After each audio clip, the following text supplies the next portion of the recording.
¿Qué pasaría si te dijera que el niño que solía limpiar el piso de su propia casa creció y se convirtió en millonario? Nadie creyó en él, ni siquiera la familia que lo acogió.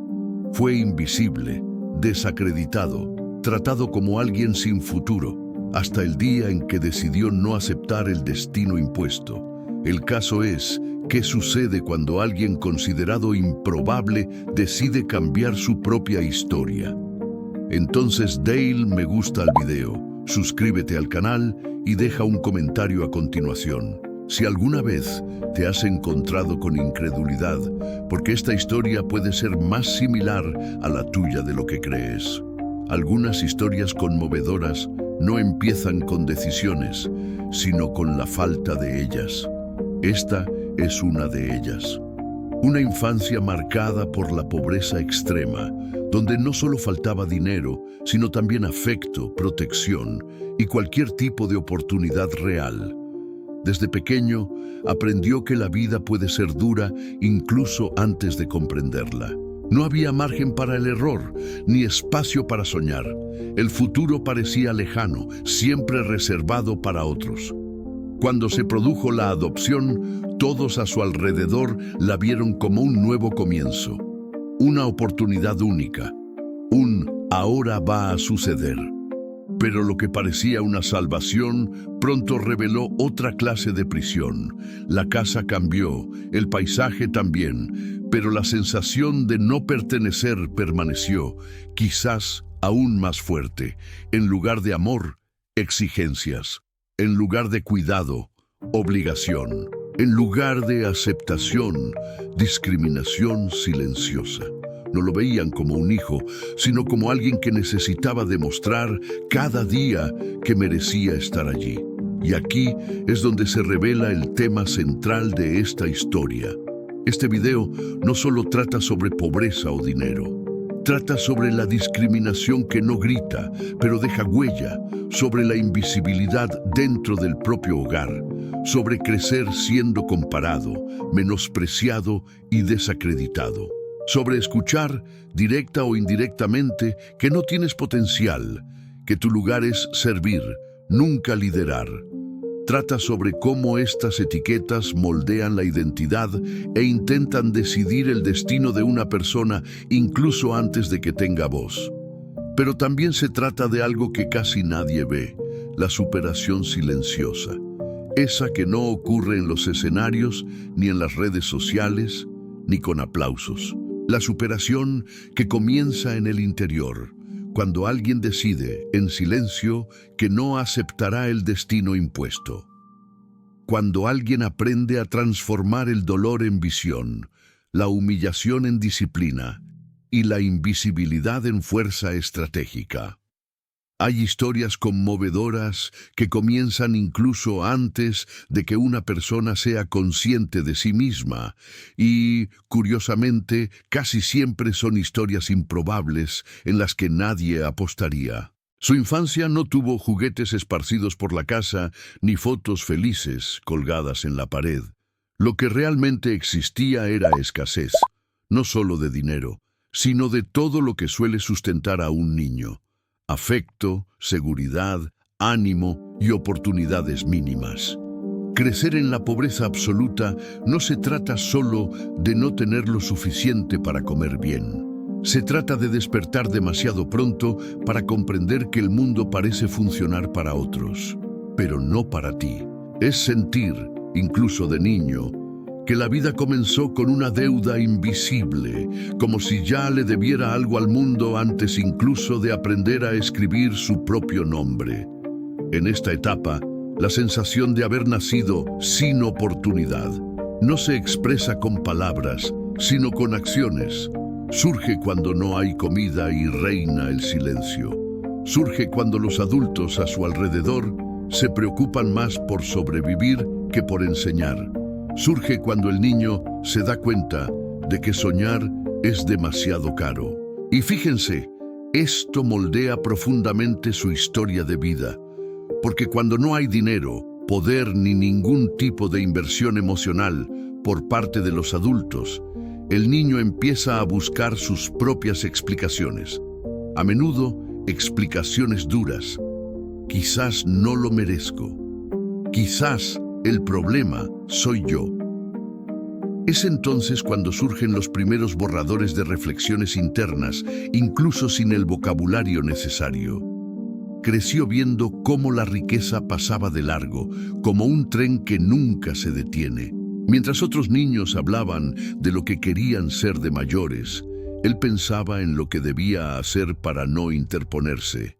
Su infancia estuvo marcada por una especie de invisibilidad social, donde nadie espera nada de ti.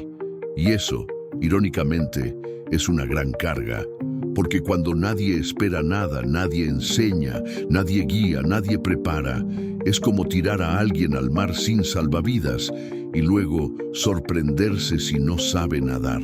Un mentor atento diría que ya había una lección oculta, aunque dolorosa, ahí. La ausencia enseña tanto como la presencia. La falta de dinero enseña sobre el valor, aunque sea de forma distorsionada. La falta de afecto enseña sobre la necesidad, pero también sobre la observación. Aprendió desde muy joven a interpretar los entornos, a percibir los estados de ánimo, a entender cuándo era mejor guardar silencio.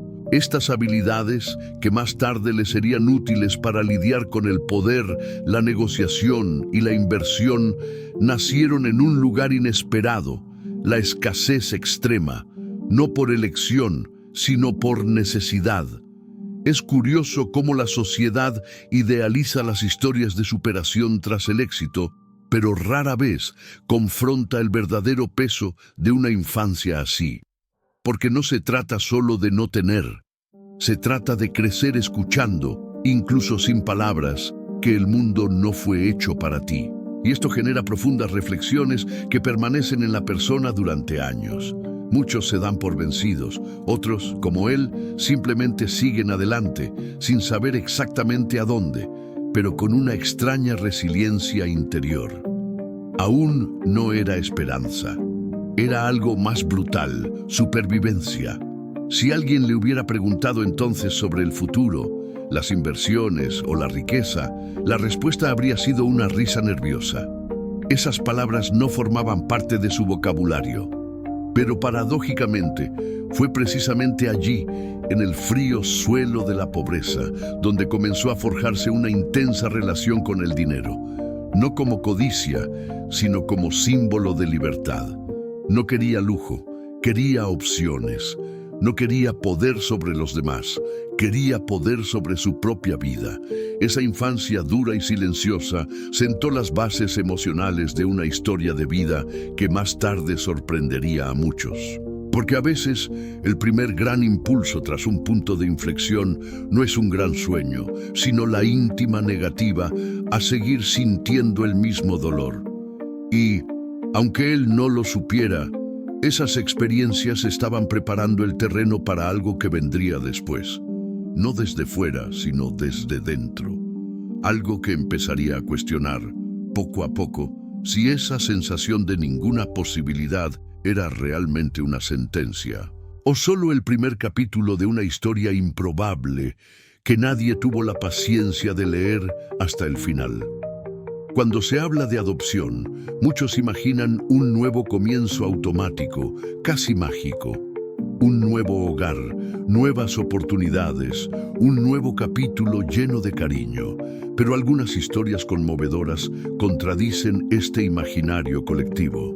Para él, la adopción no fue un rescate emocional, fue simplemente un cambio de aires. Escapó de la pobreza absoluta, es cierto, pero entró en un entorno donde el afecto era un bien escaso, distribuido selectivamente y casi nunca para él. Desde el principio, había una sensación en el aire difícil de explicar, pero fácil de sentir. No era un hijo, era un compromiso. No era una elección del corazón, era una obligación moral. En los primeros días las expectativas comenzaron a desmoronarse. No hubo un abrazo prolongado ni un interés genuino en conocer su historia. Había reglas, miradas exigentes y una especie de distancia cortés, como quien da la bienvenida a alguien sabiendo que en el fondo no quiere estar en esa situación. Pronto se dio cuenta de que el amor no se exige, pero tampoco se puede fingir bien por mucho tiempo, y esta temprana constatación dio lugar a profundas reflexiones internas.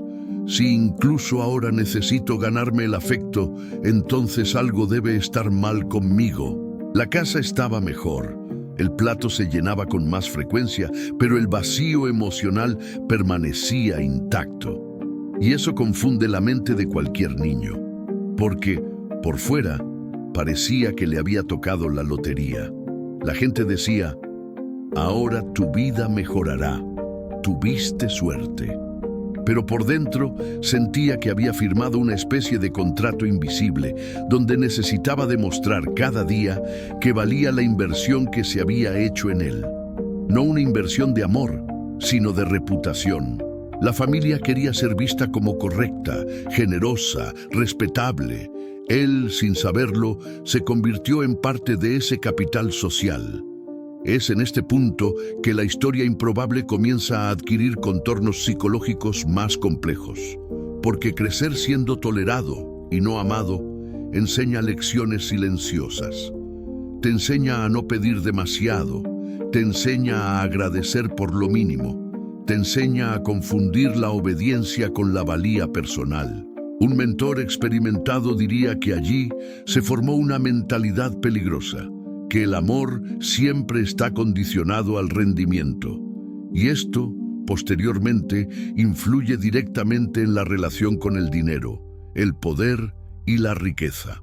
Porque cuando el afecto es condicional, la persona aprende a actuar para ser aceptada, ya sea en casa, en el mercado o en la vida. Empezó a observarlo todo: quién recibía elogios, quién era defendido, quién podía cometer errores y, por supuesto, quién no. Las comparaciones aún eran sutiles, pero la sensación de no pertenecer ya estaba arraigada. Era como vivir en una casa donde todos hablaban el mismo idioma emocional, menos él. Esto genera un tipo específico de soledad, la que existe incluso cuando hay gente alrededor. Una soledad que obliga a una madurez prematura y crea una mirada crítica al mundo. Curiosamente, fue en este entorno donde comenzó a desarrollar una profunda conciencia del valor, no del valor financiero, sino del valor humano. Se dio cuenta de que algunas personas recibían atención simplemente por ser quienes eran. Otras, como él, necesitaban resultados. Esta lógica, injusta en la infancia, se reinterpretaría más tarde en el mundo de la inversión y la creación de riqueza. El mundo, nos guste o no, recompensa el valor percibido. La diferencia radica en que en la edad adulta aprendería a aprovechar esta ventaja, algo que aún le parecía lejano en ese momento. La adopción, que debería haber sido un refugio, se convirtió en una dura escuela emocional. Pero toda escuela enseña algo.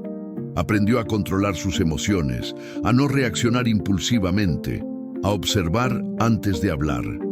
También aprendió que esperar el reconocimiento externo es una trampa. Estas reflexiones, aún embrionarias, se acumularon como piezas sueltas de un rompecabezas que solo tendría sentido años después. No había conciencia del futuro, de la riqueza ni del éxito, pero sí una creciente inquietud. ¿Es esto todo lo que hay en la vida? Y es interesante observar cuántas historias conmovedoras nacen no de un exceso de amor, sino de su ausencia. Porque la ausencia obliga a la persona a buscar en su interior lo que no encuentra en el exterior. Todavía no era un punto de inflexión. Todavía no era rebelión, era simplemente una persistente sensación de incompetencia, de estar siempre un paso atrás, intentando alcanzar un lugar que nunca parecía ser del todo suyo. Este sentimiento silencioso y constante empezó a sembrar algo peligroso para quienes imponen límites a los demás: el cuestionamiento interno. Sin darse cuenta, empezaba a comprender que esa casa no era su destino final. No sabía cuándo, cómo, ni con qué recursos. Pero algo en su interior empezaba a sospechar que la vida no podía reducirse a cumplir las expectativas de los demás a cambio de migajas emocionales. Y esta sospecha, pequeña y casi invisible, preparaba el terreno para un escenario aún más duro, donde el desamor dejaría de ser meramente emocional y comenzaría a manifestarse en forma de explotación cotidiana, disfrazada de deber. Con el paso del tiempo, lo que antes era solo una sensación incómoda comenzó a tomar forma. La casa donde se suponía que crecería como hijo empezó a funcionar como un entorno laboral informal, pero sin salario, sin derechos y sobre todo sin reconocimiento. Las tareas no se repartían equitativamente, simplemente recaían sobre él. Desde pequeño aprendió que despertarse antes que los demás no era una virtud, sino una obligación.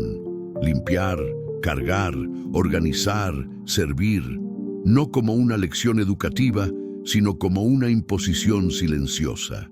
No lo estaban preparando para el futuro, lo estaban utilizando en el presente, y vean cómo esto afecta la construcción de la identidad. Mientras otros niños aprendían a estudiar, jugar y cometer errores, él aprendió a obedecer. No había ningún estímulo para la escuela, la lectura ni ningún tipo de inversión intelectual. El mensaje era claro, incluso sin palabras. El conocimiento no era para él. Su rol estaba definido: servir. Esta expectativa social, impuesta en su propio hogar, moldeó una historia de vida marcada por límites artificiales. Y los límites artificiales son peligrosos porque parecen naturales. Con el tiempo, una persona comienza a creer que solo sirve para eso.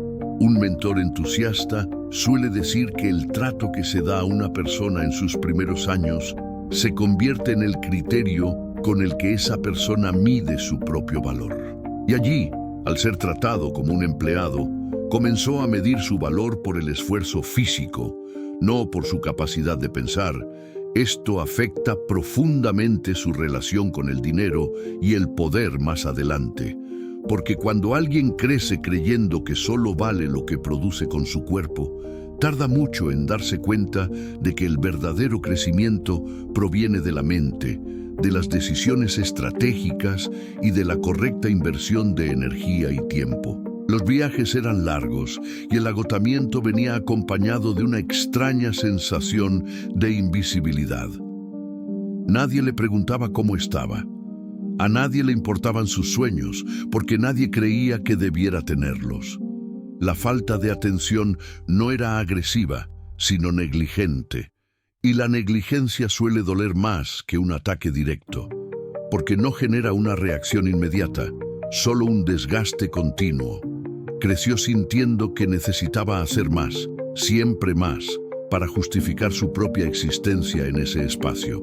Aún así, algo curioso sucedía. Mientras trabajaba, observaba comportamientos, patrones, jerarquías, quién mandaba, quién obedecía, quién tenía poder de decisión y quién simplemente ejecutaba. Sin saberlo, estaba recibiendo una lección práctica sobre las estructuras de poder. Una lección dura pero real. Años más tarde, al lidiar con entornos corporativos, dinero e inversiones, se daría cuenta de que esas dinámicas se repiten a mayor escala.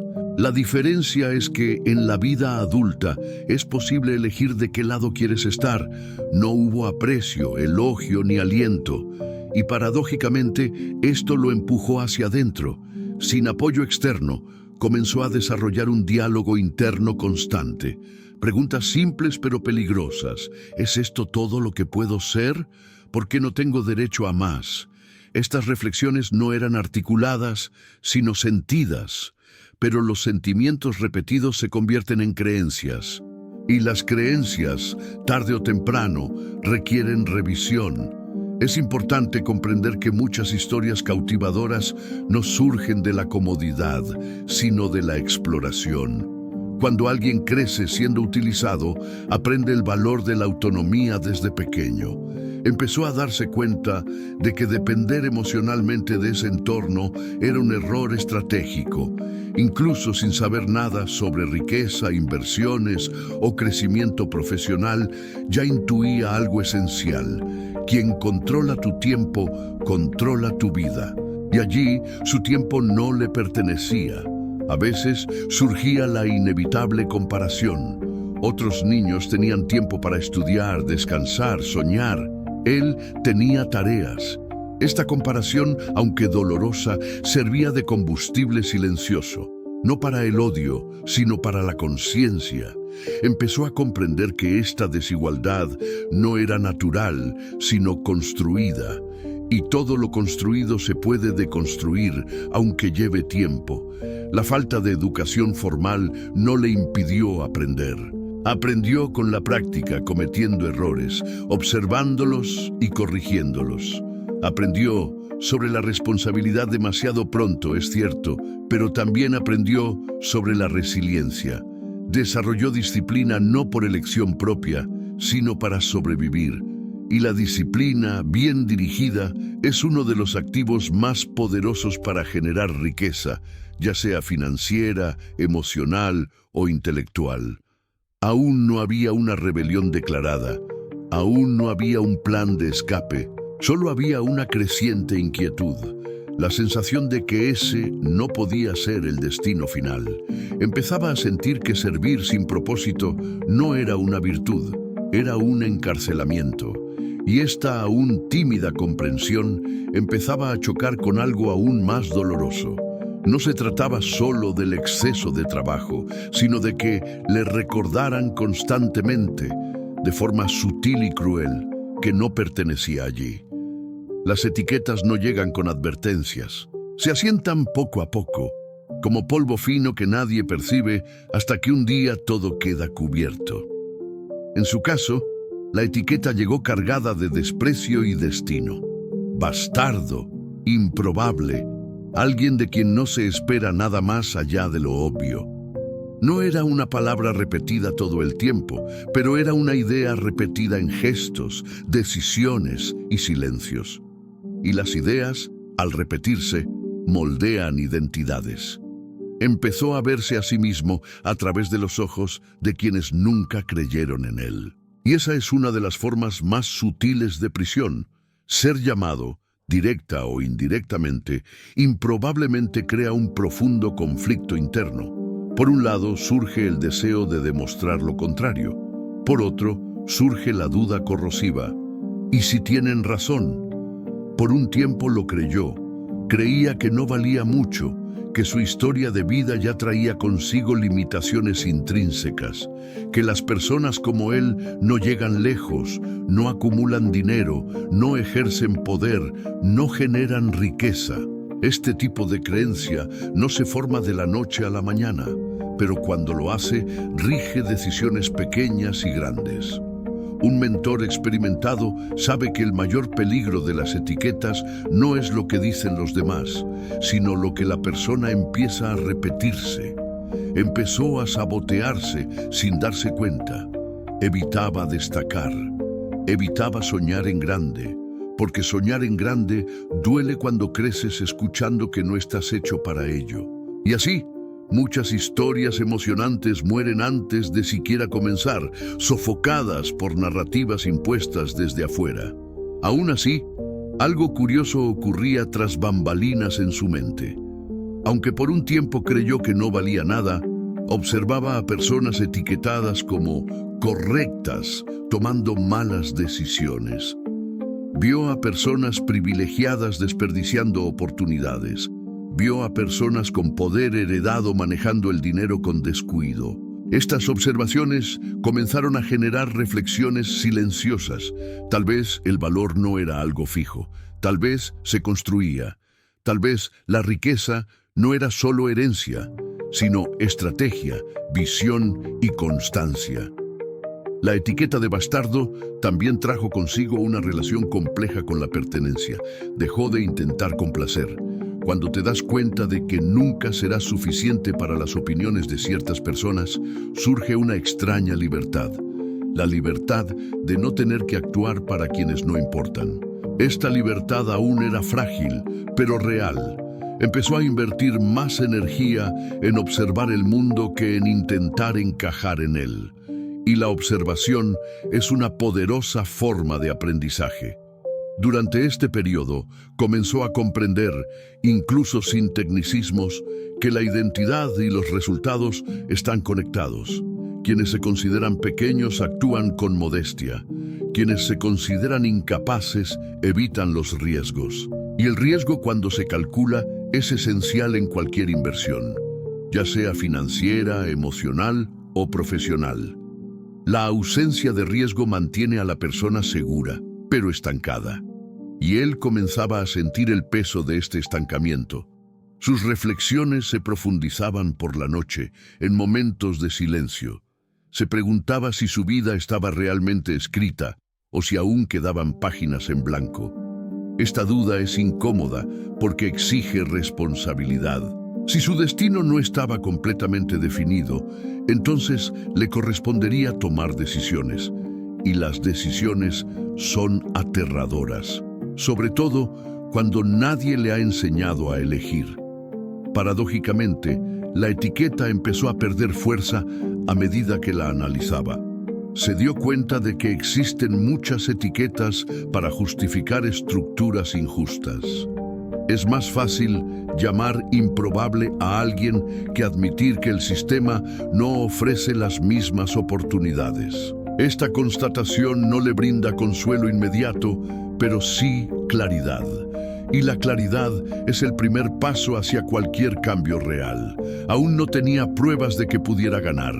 No había resultados, ni dinero acumulado, ni señales visibles de éxito. Solo había una creciente inquietud, una tímida negativa a aceptar ese nombre como su identidad definitiva.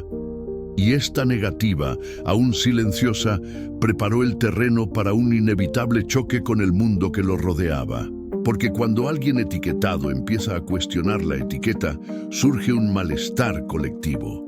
Y este malestar suele manifestarse de forma predecible. Nadie cree en ellos, nadie apuesta por ellos, nadie ve potencial. Y ahí es exactamente donde realmente empieza la historia. Cuando nadie cree en ti, el silencio que te rodea se vuelve ensordecedor. No es un no explícito, sino algo más sutil, la ausencia de expectativas. Los profesores no veían futuro. Los familiares no veían posibilidad alguna. Los conocidos ya habían decidido, incluso sin darse cuenta, cuál sería el límite de su historia de vida. La expectativa social era clara y limitada. Seguir sirviendo, nunca liderar. Trabajar duro, pensar poco. Obedecer siempre, nunca decidir. Y cuando este tipo de expectativa se repite, se convierte en un techo invisible. Lo sentía en la escuela, cuando aún existía la escuela. Lo sentía en los comentarios sarcásticos, en las sugerencias de caminos realistas. Nadie decía, puedes hacer más. Decían, esto ya te basta. Ese tipo de frase mata los sueños de educación, y los sueños que mueren jóvenes producen adultos resignados. Pero algo en él se resistía, quizás por terquedad, quizás por instinto. No tenía argumentos, ni pruebas, ni dinero para invertir en sí mismo como hubiera deseado, pero sentía incomodidad. Y la incomodidad constante se convierte en una fuerza impulsora. Un mentor sabio suele advertir, cuando nadie cree en tu potencial, te enfrentas a dos caminos: aceptar la narrativa o construir una nueva. Construir es más difícil porque requiere caminar sin aplausos. Empezó a darse cuenta de que esperar la validación externa era improductivo. Si nadie creía, la creencia debía nacer desde dentro. Y la creencia interna, a diferencia de la externa, se construye con pequeños compromisos diarios. Fue durante este periodo que comenzó a observar a personas con poder y dinero, no para envidiarlas, sino para comprender patrones. Se dio cuenta de que muchos no eran más inteligentes, sino más seguros. Tomaban decisiones con convicción, incluso cuando se equivocaban. Esta observación le generó profundas reflexiones. Tal vez el liderazgo no era un don, sino una actitud. Tal vez la riqueza no era suerte, sino consecuencia de decisiones repetidas a lo largo del tiempo. Sin acceso a mentores formales, transformó el mundo que lo rodeaba en el aula. Aprendió observando, haciendo pocas preguntas y reflexionando mucho. Este enfoque discreto creó una base excepcional: el pensamiento estratégico. Aún no hablaba de inversión, pero ya entendía el concepto central: intercambiar el esfuerzo inmediato por resultados futuros. Mientras muchos gastaban energía intentando complacer, él comenzó a reservarla para algo que aún no sabía cómo definir. La falta de fe de los demás también lo obligó a desarrollar autonomía emocional. Si nadie esperaba nada, no necesitaba cumplir expectativas inexistentes. Esto crea un espacio interior poderoso, un espacio donde es posible cometer errores sin decepcionar, intentarlo sin público, crecer sin comparación. Pocas personas comprenden el valor de esto, porque crecer lejos de los focos te permite cometer errores fáciles, y los errores fáciles son una de las mejores inversiones que se pueden hacer en los primeros años de vida. Aún así, hubo días difíciles, días en que la duda volvió con fuerza, días en que se preguntaba si no estaría siendo ingenuo. Pero incluso en esos días, algo ya había cambiado. Ya no aceptaba pasivamente su destino impuesto. Este cambio interno, aunque invisible, fue profundo. Estaba empezando a responsabilizarse de su propio futuro, y la responsabilidad es el primer paso real hacia el poder personal. No tenía un plan detallado ni una visión clara de la riqueza o el éxito, pero comenzaba a comprender que el juego de la vida no recompensa a quienes esperan ser elegidos, sino a quienes se eligen a sí mismos. Esta simple pero poderosa comprensión lo alejó cada vez más de la narrativa de lo improbable y lo acercó a una nueva identidad, aún en construcción.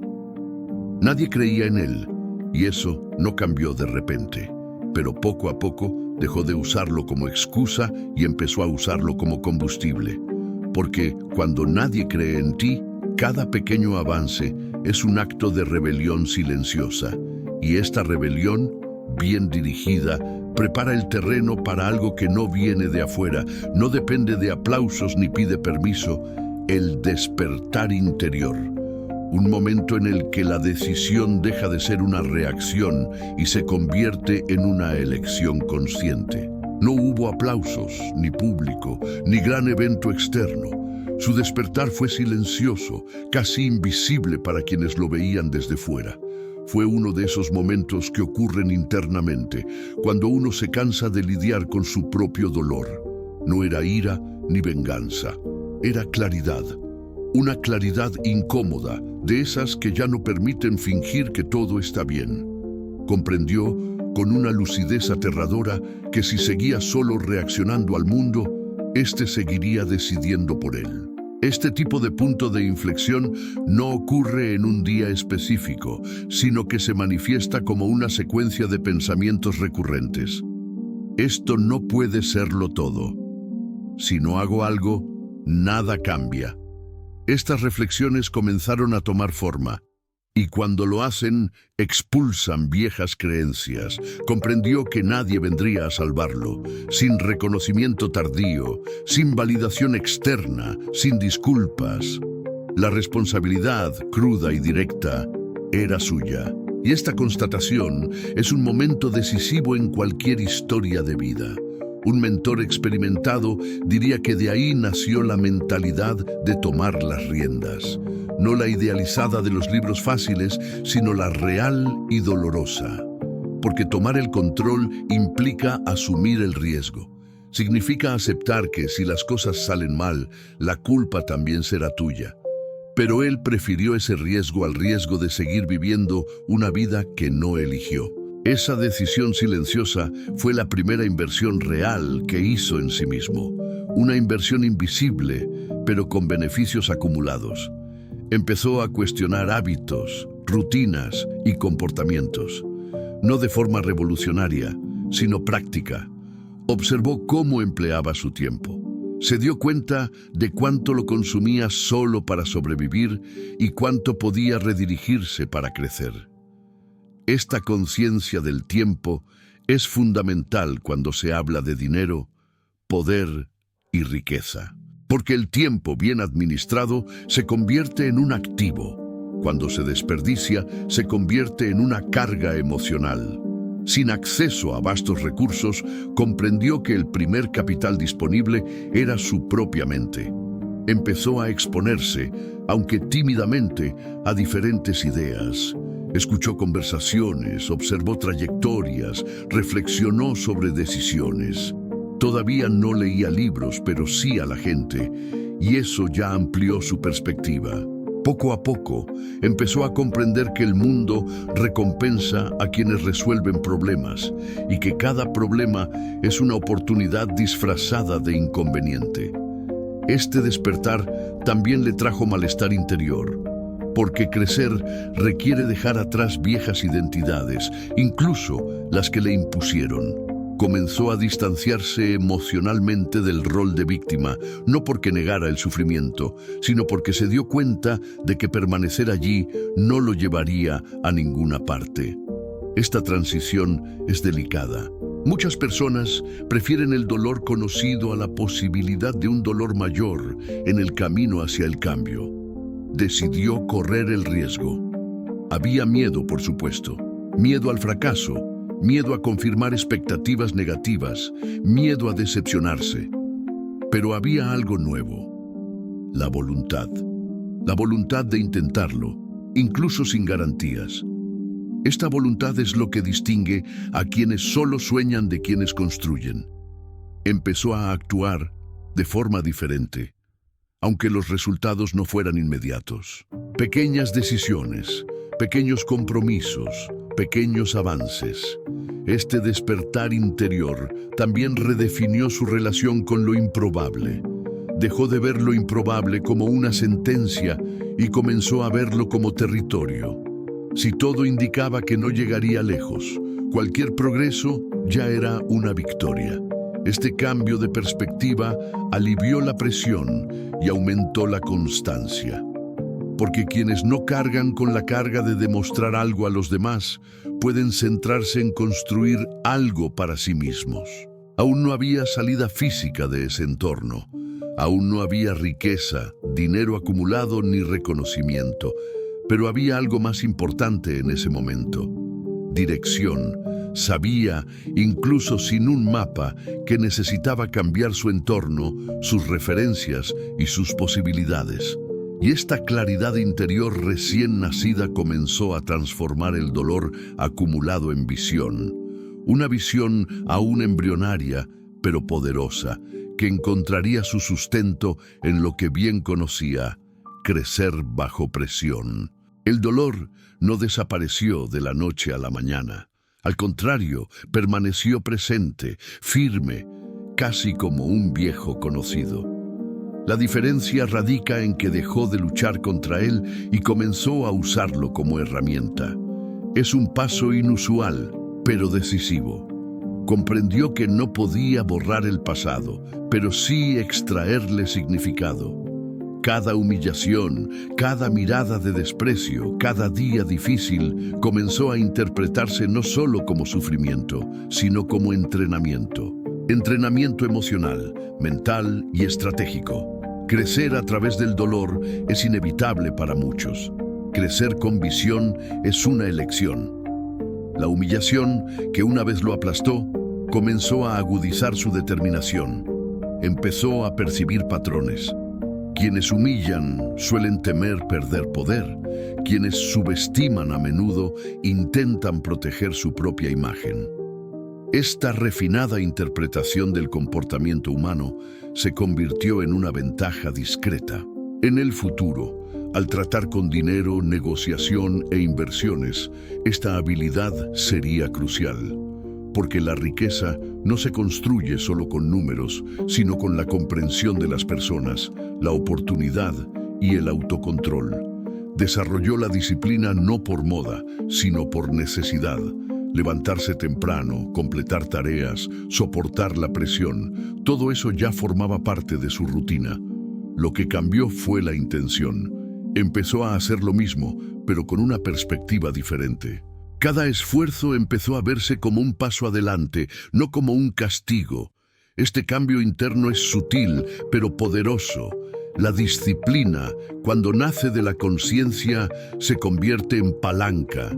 Y las palancas mueven grandes estructuras, incluidas las financieras. Su resiliencia también maduró. Antes era resistencia pasiva, perseverancia. Ahora comenzaba a convertirse en resistencia activa, aprendizaje. Cometía errores, reflexionaba, se adaptaba.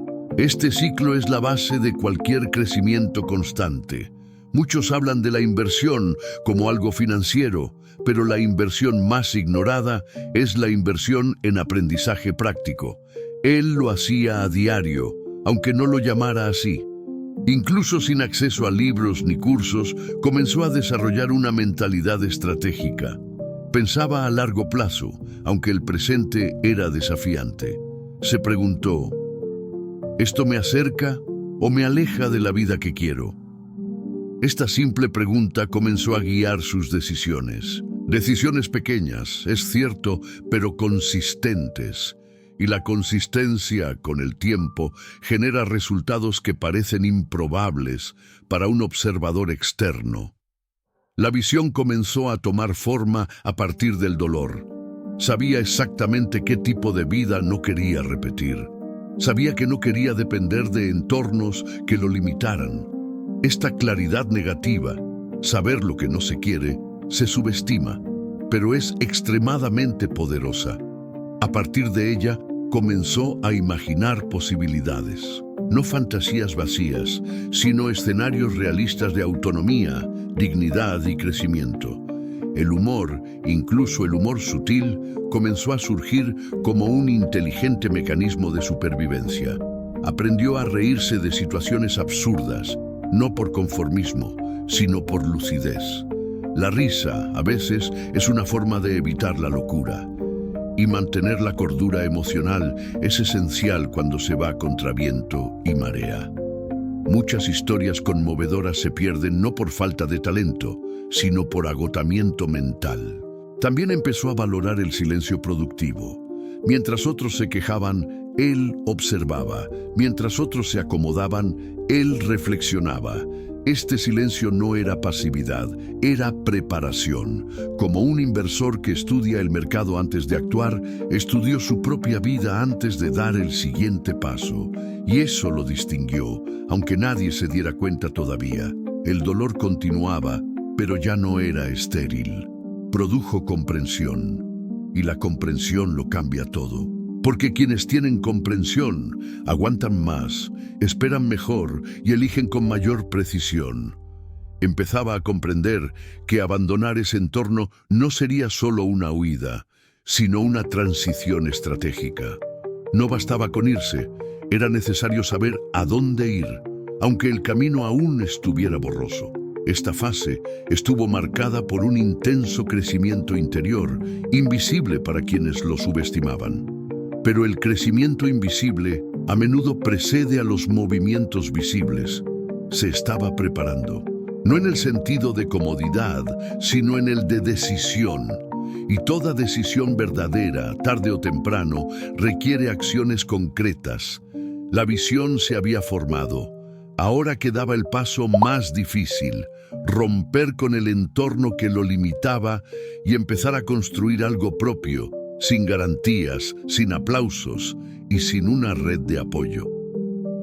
Partir no fue un gesto dramático, de esos que ameritan discursos o despedidas memorables.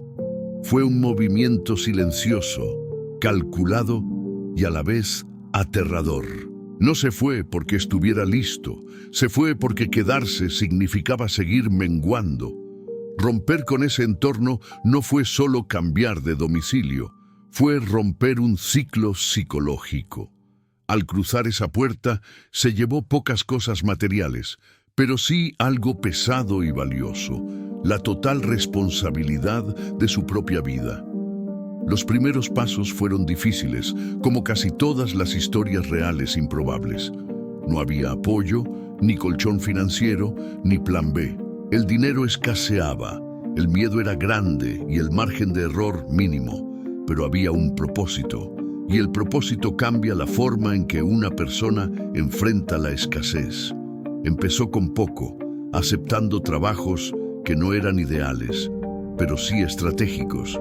Cada experiencia se analizaba como una oportunidad de aprendizaje, no como un destino final. No solo trabajaba, observaba sistemas, procesos, personas. Este periodo marcó un claro punto de inflexión en su relación con el dinero. Antes el dinero era para sobrevivir, ahora comenzaba a convertirse en una herramienta.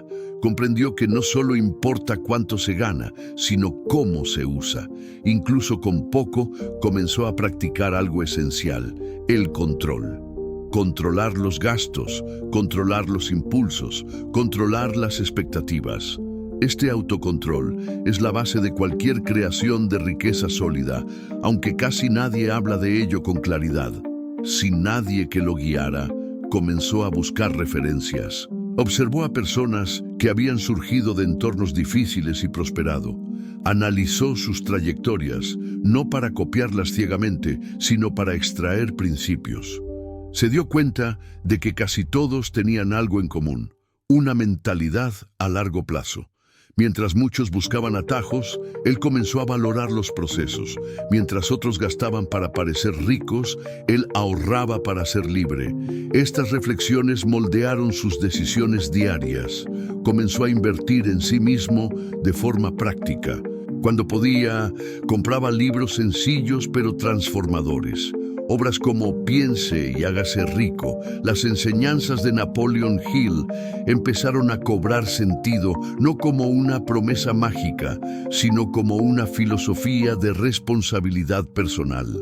También buscó lecturas sobre finanzas básicas, incluso introductorias, para comprender cómo funciona realmente el dinero. Este tipo de inversión intelectual, aunque invisible, genera rendimientos exponenciales con el tiempo. La soledad de esa etapa fue real. Construir algo propio sin apoyo requiere madurez emocional. Hubo días de duda, días de agotamiento, días en que la vieja voz de lo improbable intentó regresar. Pero ahora tenía las herramientas para lidiar con ello. Sabía por qué se había ido. Sabía lo que no quería repetir. Esta claridad actuó como un ancla en los momentos de inestabilidad. Poco a poco empezó a ver oportunidades donde antes solo veía obligaciones. Empezó a comprender que el valor se crea cuando alguien resuelve problemas constantemente. Esta percepción lo acercó, aunque lentamente, a entornos donde el dinero, el poder y el crecimiento se unían. Aún no participaba en el gran juego, pero ya entendía las reglas básicas. Y comprender las reglas cambia por completo la posición de un jugador. El camino hacia el autodescubrimiento no fue lineal. Hubo errores, decisiones mal calculadas y frustraciones. Pero cada error vino acompañado de reflexión. No se castigó, analizó. Este hábito es poco común y sumamente valioso, porque quienes aprenden de sus errores aceleran su propio crecimiento. Y el crecimiento acelerado, cuando se mantiene, genera resultados que parecen improbables para un observador externo. Esta fase consolidó algo esencial: la autonomía. Ya no dependía de la aprobación de nadie. Esto le dio libertad emocional para pensar en grande, para pensar en posibilidades, en la expansión, en crear algo que fuera verdaderamente suyo.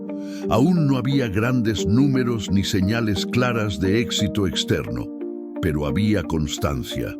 Y la constancia es lo que transforma pequeños esfuerzos en grandes resultados con el tiempo. Al salir de esa casa, dejó atrás no solo un espacio físico, sino una vieja identidad, la del niño que servía, que se escondía, que aceptaba etiquetas. En su lugar, alguien empezó a surgir, dispuesto a asumir riesgos calculados, a aprender con rapidez y a construir con paciencia. Esta transición silenciosa preparó el terreno para un punto de inflexión que pocos imaginaron posible. Un punto de inflexión que no llegaría con fanfarrias, sino con resultados concretos. Porque cuando alguien construye en silencio durante suficiente tiempo, lo improbable deja de ser una hipótesis y comienza a convertirse en realidad. El crecimiento no fue repentino, como a muchos les gusta recordar después de que todo sale bien. Fue gradual, casi imperceptible al principio. Mientras algunos buscaban un reconocimiento rápido, él se centró en desarrollar competencia. Y la competencia, bien aplicada, genera dinero. Empezó a destacar no por un carisma exagerado, sino por su fiabilidad. Cumplía más de lo prometido, aprendía rápido y cometía menos errores en cada ciclo. Esta actitud le abrió puertas que años antes nadie habría imaginado que pudiera atravesar. Su relación con el dinero maduró profundamente. Comprendió que la riqueza no se trata solo de cuánto entra, sino de cuánto se queda y cómo crece. Empezó a separar el consumo de la inversión, una distinción simple pero que cambia el destino. En lugar de gastar para impresionar, empezó a invertir para construir. Invirtió en conocimiento, en negocios, en activos que generaban valor real. No buscaba ostentación, buscaba autonomía. Este es un detalle que diferencia a quienes se enriquecen de quienes solo ganan bien durante un tiempo. Con el tiempo surgieron mayores oportunidades, puestos de liderazgo, proyectos más importantes, decisiones que implicaban poder y responsabilidad. El chico en quien nadie creía ahora era escuchado, no por lástima, sino por los resultados. Había desarrollado una visión estratégica excepcional. Sabía interpretar escenarios, anticipar movimientos y evaluar riesgos. Estas habilidades, perfeccionadas desde su difícil infancia, se estaban transformando en una ventaja competitiva. El dolor, que antes había sido una carga, se había convertido en una ventaja. El crecimiento financiero trajo algo inesperado: silencio. Pocos celebraron. Muchos se sorprendieron. Algunos dudaron. Ganó sin que nadie creyera en él, y eso genera un profundo impacto emocional. No hubo sentimiento de venganza, sino de cierre, como cerrar un ciclo que llevaba demasiado tiempo abierto. No necesitaba demostrar nada a nadie. El resultado hablaba por sí solo. Para él, la riqueza nunca fue cuestión de estatus, era cuestión de elección. Elegir dónde estar, con quién estar, cómo vivir. Elegir invertir en proyectos alineados con sus valores. Elegir no repetir los patrones de explotación y discriminación que tan bien conocía. Este tipo de poder es silencioso, pero transformador. Sabía que el dinero amplifica la identidad de una persona. Por eso mantuvo una constante reflexión, autocontrol y disciplina. Incluso siendo millonario, no se desconectó de su propia historia de vida. Al contrario, comenzó a usarla como referencia. Conocía perfectamente el coste emocional de no ser visto, de no ser valorado. Esto lo convirtió en un líder diferente, alguien que invertía en las personas, no solo en los números, alguien que comprendía que el talento a menudo surge en entornos inesperados. Lo más curioso es que, al mirar atrás, se dio cuenta de que la improbabilidad nunca fue falta de habilidad, fue falta de expectativas ajenas, y eso, aunque dolió, también lo liberó. Porque quienes crecen sin que nadie se lo pida, aprenden a construir sin depender de permiso. Esta es una ventaja que pocos reconocen, pero que marca la diferencia en viajes extraordinarios. Su historia no termina con el éxito financiero, porque la riqueza sin sentido es vacía. El verdadero impacto provino de la posibilidad de redefinir narrativas, las suyas y las de los demás, demostrando con el ejemplo que las etiquetas no son sentencias, que el origen no es el destino. Esa inversión constante en uno mismo genera retornos que el mundo llama suerte, pero que de hecho son una consecuencia. Y aunque este viaje parece completo para el observador, para él siempre había una certeza. Cada llegada es también un nuevo punto de partida, porque quienes aprenden a crecer contra viento y marea nunca dejan de buscar la expansión. No por ambición vacía, sino por conciencia. La conciencia de que las historias emocionantes no existen para ser admiradas a distancia, sino para provocar la reflexión en el oyente. Reflexión sobre las decisiones, sobre la valentía, sobre lo que cada uno hace con su propia vida, especialmente cuando nadie observa. Tras escuchar esta historia de vida, la pregunta inevitable no es sobre él, es sobre ti. Porque las historias inspiradoras no solo existen para inspirar, existen para confrontar, para obligarnos a enfrentar, sin pretensiones, las excusas que llevamos años repitiendo. Si alguien que nació sin dinero, sin afecto, sin oportunidades y con la etiqueta de improbable logró acumular riqueza, poder y autonomía, ¿qué es exactamente lo que te detiene hoy? Detente y reflexiona honestamente.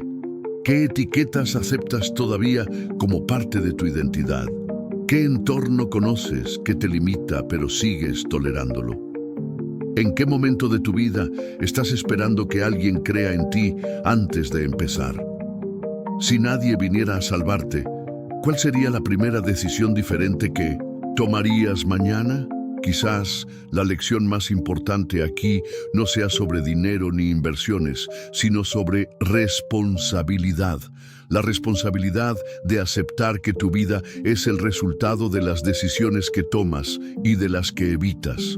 La riqueza, en última instancia, comienza cuando dejas de negociar con tu propia mediocridad y decides invertir en ti mismo. Incluso con miedo, incluso sin aplausos, incluso sin garantías. Así que te reto, ¿qué puedes cambiar esta semana? ¿Un hábito, un estudio, un recorte innecesario, una conversación difícil? No esperes el escenario ideal. Un escenario ideal es una excusa sofisticada. Empieza poco a poco, pero con conciencia. Porque todo cambio inesperado comienza con una decisión que nadie aplaude. Y ahora, déjame preguntarte algo importante. Si este contenido te hizo reflexionar, si esta historia te conmovió de alguna manera, suscríbete al canal y activar notificaciones. Aquí hablamos de historias apasionantes, de dinero, poder, inversión, riqueza y sobre todo de mentalidad para quienes realmente quieren cambiar sus vidas, no con fórmulas mágicas, sino con conciencia y estrategia. Este canal solo crecerá si personas como tú deciden no solo verlo, sino también participar. Comenta abajo, ¿qué parte de esta historia te afectó más? ¿En qué área de tu vida necesitas tomar acción ahora? Esto no es solo contenido, es una invitación para que dejes de observar la vida de los demás y empieces a construir la tuya.